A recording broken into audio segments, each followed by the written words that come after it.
પોલીસે બાતમીના આધારે નાની કુમાદ ગામમાં શક્તિ માતાના મંદિરના ઓટલા પરથી જાહેરમાં જુગાર રમતા 5 શખ્સોને રોકડ રકમ સાથે ઝડપી લીધા। વિરમગામ ટાઉન પોલીસે બાતમીના આધારે નાની કુમાદ ગામમાં શક્તિ માતાજીના મંદિરના ઓટલા ઉપરથી જાહેરમાં જુગાર રમતા 5 શખ્સોને રોકડ રકમ સાથે ઝડપી લીધા હતા।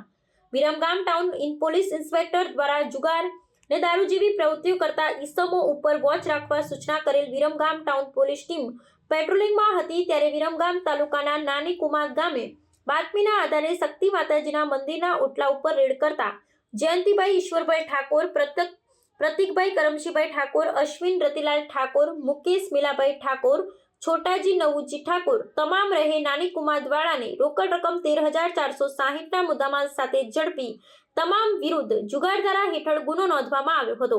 આ બનાવમાં પંકજભાઈ વશરામભાઈ ઠાકોર, વિજય દોલાભાઈ ઠાકોર બંને રહે નાની કુમાદવાળા નાસવામાં સફળ થયા હતા। રિપોર્ટર જસવંત ઠાકોર, વિરમગામ।